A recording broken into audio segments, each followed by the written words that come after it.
किसी के लोग घर घर जाकर देखते थे किस घर की कौन सी बहू सुंदर है, उम्र में कौन कम है। कमरे के अंदर क्या होता है वो तो हम डिटेल्स में बता नहीं सकते, लेकिन लेके जाता था। Now the showdown in Sandesh Khali. संदेश खाली टीएमसी नेता शिबू हाजरा को पुलिस ने गिरफ्तार किया है। उत्तम সর্দার এদেরকে গ্রেফতার করা হোক।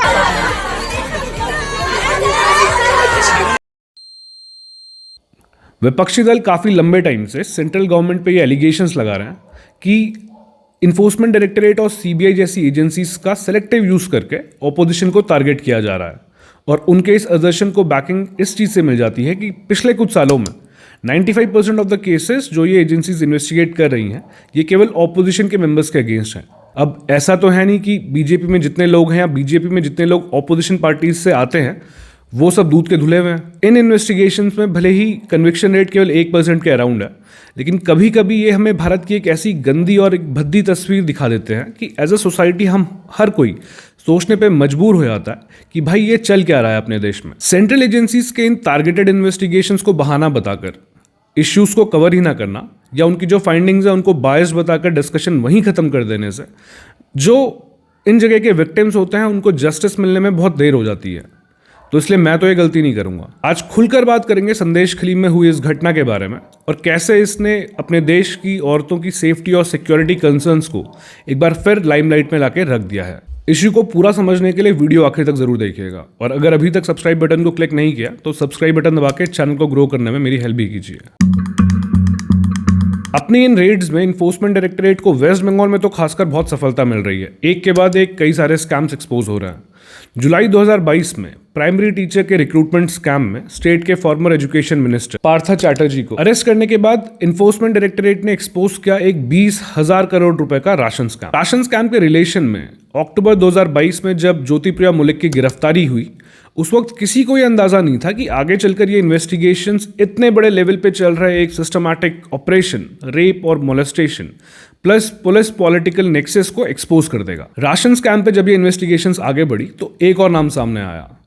24 नॉर्थ परगना डिस्ट्रिक्ट के संदेश खली कस्बे के जिला परिषद लेवल पे ऑपरेट कर रहे पॉलिटिशियन जिसका नाम है शाहजहां शेख। शाहजहां शेख ने अपने करियर की शुरुआत की थी मछली पालने के बिजनेस से। उसके बाद पॉलिटिक्स में एंट्री हुई क्योंकि इनके चचा जो हैं वो लेफ्ट गवर्नमेंट में विधायक थे। उसके बाद जब गवर्नमेंट चेंज हुई तो शाहजहां अपने कुछ लोगों को लेकर तृणमूल कांग्रेस में आ गया। संदेश खली वाले इलाके में अपनी स्ट्रॉन्गमैन या एक बाहुबली इमेज रखने वाले शाहजहां शेख को इलाके के लोग भाई कहकर बुलाते हैं। 5 जनवरी 2024 को जब इन्फोर्समेंट डायरेक्टरेट और सीआरपीएफ की टीम इस शाहजहां शेख को गिरफ्तार करने पहुंचे उस वक्त तक ये वहां से गायब हो चुका था और ईडी का कहना है कि इसके फोन करने पर 1,500 लोगों की भीड़ जो लोकलाइट से कंपोज थी उन लोगों ने आकर इस ईडी और सीआरपीएफ के कुनबे पर हमला भी किया। इसमें कुछ ईडी के ऑफिशियल्स को चोट भी आई।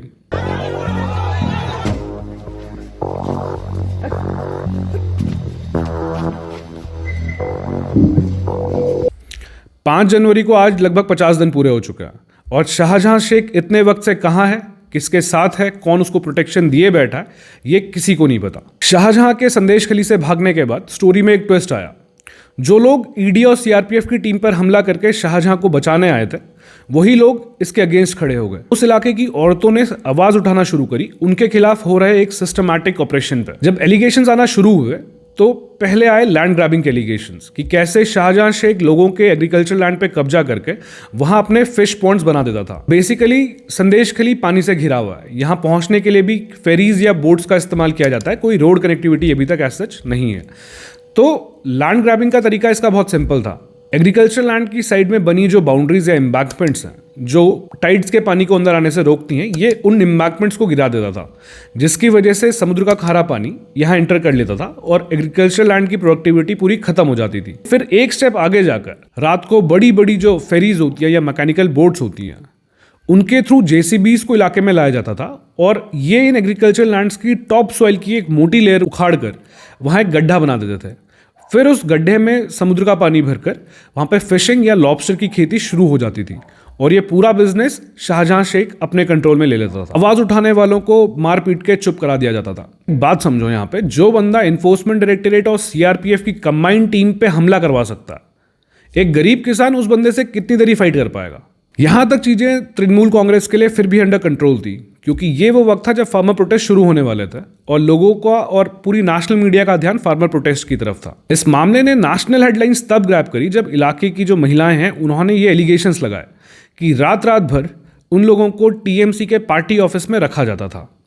इंडिया टुडे में एक आर्टिकल पब्लिश हुआ है जिसमें एक विक्टिम ने अपना स्टेटमेंट दिया। मैं आपको पढ़ के सुना रहा हूं वो। Main of TMC would come and survey a home that has a beautiful wife or whose girl is young.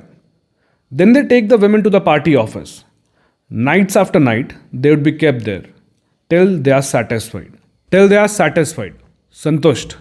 मतलब जब तक इन लोगों की भूख नहीं भरी तब तक औरतों को टीएमसी के इस ऑफिस में ही रखा जाता था और उन्हें घर भी नहीं जाने देते थे। किसी को सवाल आएगा कि तो फिर औरत मना क्यों नहीं कर देती थी अपनी तरफ से, या पुलिस के पास क्यों नहीं आते थे? पुलिस पे बाद में आएंगे, लेकिन मना करने के ऑप्शन पे अगर कोई औरत इन पार्टी ऑफिस में जाने से मना करती थी तो अगले दिन उसके घर पर आकर उसके सामने उसके पति उसके बच्चों को कूटा जाता था। इनफैक्ट ये भी कुछ रिपोर्ट्स आई हैं कि जो नई लड़कियां शादी करके इलाके में आती थी उनके साथ गन पॉइंट पे सेक्सुअल असॉल्ट किया जाता था।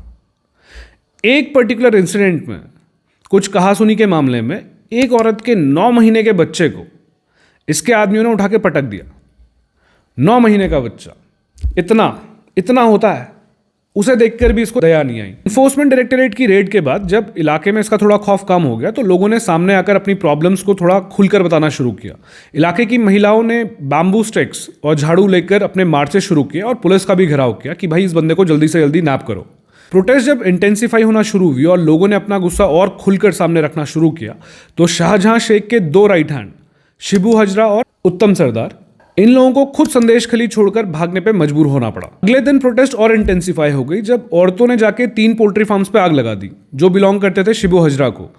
औरतों का कहना था कि जिस लैंड पे ये पोल्ट्री फार्म्स खुले हुए थे ये उनसे छीने गए हैं। पहला सवाल आता है कि जब इतना सब कुछ चल रहा था, इतनी भसड़ चल रही थी, तो पुलिस उस वक्त कहाँ पिकनिक मना रही थी? सब चाहते हैं कि हम पुलिस के ऊपर कोई भरोसा नहीं है, इस सरकार के ऊपर कोई भरोसा नहीं है। हम सो नहीं पाते रात को आके गेट में खिड़की दरवाजा में वो लोग खोलने की बोलते रहता है, लेकिन हम खोलते नहीं है। अब पुलिस है कि आम इंसान है ये तो पता नहीं है, लेकिन सारा यूनिफॉर्म में नहीं रहते हैं। रात को जब आते हैं, लोकलाइट्स कहते हैं कि अगर कोई कंप्लेन लेके वो पुलिस के पास जाते थे तो पुलिस कहती थी कि शिबू हजरा तुम्हारी कंप्लेन का सोल्यूशन देगा। औरतों के ये भी एलिगेशंस हैं कि रात को कभी कभी जब शाहजहां शेख और उसके लोग घर से लड़कियों को उठाने आते थे तो उनको पुलिस उस वक्त अकम्पनी कर रही होती थी। ये तो हालत है अपनी बंगाल की पुलिस की। इनकी जो ये रीढ़ की हड्डी कहीं खो गई है ना, इसी वजह से ऐसे छुट भैये नेता इतने बड़े लेवल पे इतने बड़े कांड कर पाते हैं। संदेश खली में वेस्ट बंगाल के गवर्नर सीवी आनंदा बोस भी सर्वे करने के लिए गए थे। उन्होंने होम मिनिस्ट्री को अपनी एक रिपोर्ट भेजी है जिन्होंने वहां पे खुद पुलिस पर एलिगेशंस लगाए हैं कि लॉ इन्फोर्समेंट जो है it has been working hand in glove with the rowdy elements in the area. मतलब पुलिस और पॉलिटिशियंस साथ मिलकर इलाके में गंदगी फैला रहे थे। सवाल आता है कि इस सब के बीच कांग्रेस कहां पे है? कुछ दिनों पहले जब यूपी में उनकी भारत जोड़ो यात्रा चल रही थी उस वक्त राहुल गांधी ने एक कतई धमाकेदार भाषण दिया, बिल्कुल नाना पाटेकर की स्टाइल में। उन्होंने लोगों को कहा कि भाई तुम में दम नहीं है सरकार से सवाल पूछने का और अपनी बातें मनवाने का। अगर नहीं सुना है तो क्लिप में अटैच कर दे रहा हूं। आप में कुछ दम नहीं है, बोलो जितना बोलना है, कुछ नहीं होगा, तुम लोग सो गए हो। ये तो ठीक है, लेकिन संदेश खली पे राहुल गांधी अभी चुप बैठे हैं। मैं तो ये सजेस्ट करूंगा कि राहुल गांधी अपनी वो स्पीच एक बार खुद से सुने। हो सकता है उनको थोड़ा मोटिवेशन आए, थोड़ा उनके अंदर हिम्मत आए और संदेश खली वायलेंस को वो जम के क्रिटिसाइज कर पाए। कांग्रेस के पार्टी प्रेसिडेंट मल्लिकार्जुन खड़गे का भी इस चीज को लेकर अभी तक कोई बड़ा स्टेटमेंट नहीं आया है। इस चीज का रीजन समझने बैठो तो इसकी गणित जो है बहुत आसान है। लोकसभा में चुनाव होने वाले हैं और तृणमूल और कांग्रेस इंडी अलायंस के वाइडर बैनर के अंदर compete करेंगे।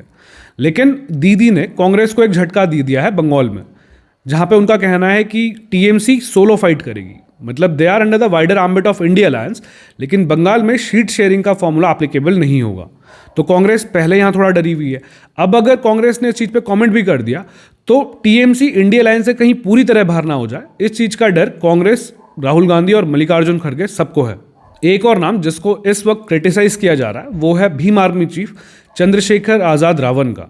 लोगों का कहना है कि भाई अगर तुम दलित राइट्स के लिए फाइट करते हो तो संदेश खली में जो औरतें जो ये विक्टिम्स हैं वो जनरली आपकी SC/ST कम्युनिटी से है, तो उनके हक की लड़ाई की जब बात हो रही है तो फिर तुम क्यों चुप हो? इस चीज के लिए क्रिटिसाइज होने के बाद चंद्रशेखर ने एक ट्वीट तो कर दिया, लेकिन उसमें जो एक नॉर्मल एग्रेशन जो रखते हैं बात रखते हुए अपनी, वो मिसिंग था। कुछ लोग इस वक्त इन पॉलिटिशियन और इन पॉलिटिकल पार्टीज को ये क्रिटिसाइज कर रहे हैं कि भाई मैटर ह्यूमन राइट वायलेशन से रिलेटेड है और तुम इसको पॉलिटिकल मुद्दा बना रहे हो। लेकिन कड़वा सच ये है कि कोई भी पॉलिटिशियन, कोई भी पॉलिटिकल पार्टी किसी इशू को, किसी मैटर को तब तक रेज नहीं करती जब तक उनसे उनको पर्सनल लेवल पे कोई फायदा ना हो, पर्सनल ब्रांड बिल्डिंग ना हो उनकी, या उनकी जो पॉलिटिकल पार्टी है उसको कोई एडवांटेज ना मिले। अब पिछले साल की मणिपुर वायलेंस याद है आपको? जब वायलेंस शुरू हुई थी मणिपुर में, प्रधानमंत्री नरेंद्र मोदी ने उसके पूरे 70 दिन बाद इस चीज पे अपना पहला स्टेटमेंट दिया था। तो this thing is applicable across the board. ऐसा नहीं है कि ये पहली बार हो रहा। संदेश खली में खालिस्तानी एंगल, अपने से ऑपोजिंग व्यूज रखने वालों को नए नए नाम देने में बीजेपी को मास्टर डिग्री हासिल है, लेकिन यहाँ ये चीज़ बैकफायर हो गई, क्योंकि जो लीडर ऑफ ऑपोजिशन है बीजेपी के वेस्ट बंगाल में, शुवेंदु अधिकारी, उन्होंने 2016 बैच के एक IPS ऑफिसर को खालिस्तानी कह के एड्रेस किया। इसके बाद इस चीज़ पे बखेड़ा हो गया और ममता बनर्जी इस चीज़ को इशू बनाकर बीजेपी को थोड़ा पुश बैक करने की कोशिश कर रही हैं और उन्होंने एलिगेशंस लगाए हैं कि बीजेपी इशू को पोलराइज कर रही है। इस पूरे एपिसोड के बीच मुझे पर्सनली एक चीज़ ने बहुत सरप्राइज किया। हम कहीं भी पढ़ते हैं विमेन एम्पावरमेंट के बारे में तो कहा जाता है कि विमेन रिप्रेजेंटेशन जैसे जैसे पॉलिटिक्स में बढ़ता रहेगा वैसे वैसे औरतों के पास और एवेन्यूज होंगे अपनी बातें, अपनी समस्याओं को रेज करने के। लेकिन बंगाल इस वक्त पे इस फिलॉसफी के अगेंस्ट काम कर रहा है। एक ऐसा स्टेट जहां की चीफ मिनिस्टर एक औरत हो, एक ऐसी कॉन्स्टिट्यूएंसी, लोकसभा कॉन्स्टिट्यूएंसी, जिसको एक फीमेल लोकसभा में रिप्रेजेंट कर रही हो, उस संदेश खली में इतने लंबे टाइम तक औरतों के साथ लगातार रेप और मोलेस्टेशन की घटनाएं होती रही और वो इतना भी सेफ फील नहीं कर पाई कि पुलिस पे जाकर इसकी कंप्लेन करें। अपने खुद के एक हार्मलेस से कार्टून स्केच को केवल फॉरवर्ड करने के लिए ममता सरकार ने एक केमिस्ट्री टीचर को 11 साल तक जेल में रखा था। और यहां संदेश खली में जब औरतों की इज्जत के साथ खुलेआम खिलवाड़ हो रहा है, उस वक्त दीदी नई नई चीजें ढूंढ रही है इशू को केवल डिफ्लेक्ट करने के लिए। 2024 का साल ममता बनर्जी के लिए बहुत क्रूशल है। 2019 के लोकसभा चुनाव से पहले उन्होंने एक स्लोगन का लगातार कैंपेनिंग के दौरान यूज किया था, माँ, माटी और मानुष, मतलब मदर, लैंड एंड पीपल। और ये तीनों के तीनों ममता बनर्जी की सरकार से खुश नहीं है। ये देखने वाली बात होगी कि इस टर्मोइल के बाद ममता सरकार बंगाल में वापसी कर पाएगी या संदेश खली की जो ये आग फैली है ये उनकी लोकसभा एस्पिरेशंस को भी साथ में जला देगी। अगर वीडियो पसंद आई तो प्लीज़ लाइक करना और सब्सक्राइब करके चैनल को ग्रो करने में भी मेरी हेल्प करना। अगर वीडियो पसंद नहीं आई तो भाई दबा के डिसलाइक करो। लेकिन जो भी केस है मुझे कमेंट सेक्शन में इस चीज़ को लेकर अपने व्यूज़ ज़रूर बताइएगा।